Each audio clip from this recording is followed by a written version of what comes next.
Saw that beautiful shot of the Bay Bridge and our beautiful waterways. We want to keep our environment clean and beautiful. And that's why this segment is so important. There's a new report out from the organization Environmental Entrepreneurs that really looks at the staggering economic toll that decades of wildfires and hurricanes and other extreme weather events take on our country. It's called Billion-Dollar Losses, Trillion-Dollar Threats, the cost of climate change. Here to break down the numbers is Environmental Entrepreneurs State Advocate Micaela Preskill. Welcome to Bay Area Focus. Thank you so much for having me. All right, so I think this is a really fascinating way into having this conversation. We always talk about the effects on the environment, the effects on our health, but coming out of the election where it looked like the economy played really big and driving people to the polls, there is a cost to climate change and the damage from these fires and the various events. I think that's fascinating. Talk to me about the numbers in the report. Well, what you said is exactly right. Climate change is no longer an environmental issue. It's an economic issue as well. And the numbers are staggering. So in the last 40 years, our economy as a whole has lost $2.2 trillion due to weather-related disasters. If we just look at California, that's $135 billion. Now, that's a really big number.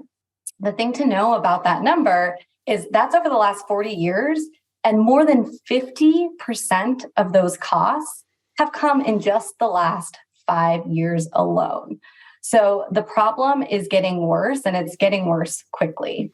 So to the person who just heard those really big numbers, how do they affect my next door neighbor? How do they affect them at the gas pump, at the grocery store, the things that really nickel and dime our wallets? Right. So the costs of climate change are affecting all of us. Think about how much you're paying for home insurance. So insurance rates have gone up about 50% over the last decade.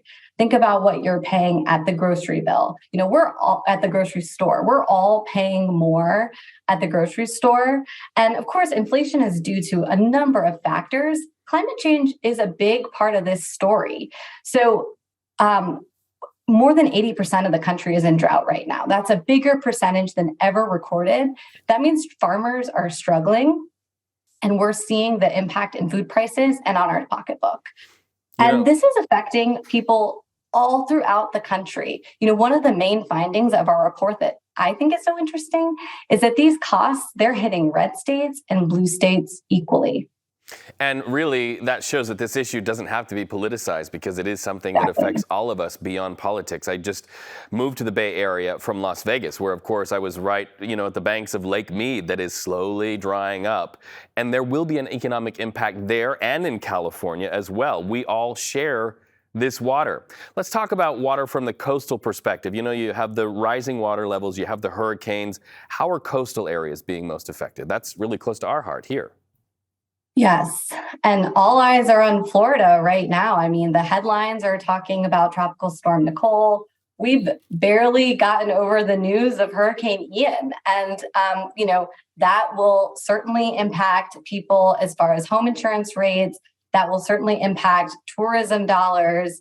And honestly, as far as the impact in California, this hits really close to home for me. My childhood home and where my parents still live is in the San Gabriel Valley. It was threatened by the Bobcat fire in 2020. I mean, the flames got incredibly close to the home. They almost lost it.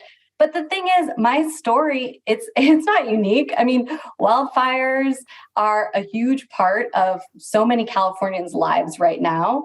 And it's the climate change is battering our economy. And the good news around all these costs is that there's also opportunity. Yeah, I wanted to ask you about that because we really need to take a turn. Obviously, it's a dismal picture out there when you really look at the numbers and the impact. Where's the hope for our community? There is definitely hope. I mean, the good news is we're actually already starting to do something about this. So, just in the last few months, Congress has passed the Inflation Reduction Act, and that's expected to reduce greenhouse gas emissions by about 40% by 2030. I mean, that's going to significantly reduce the fuel that's making climate-related disasters more powerful and more costly. a huge step in the right direction. And with that is going to come jobs and economic growth.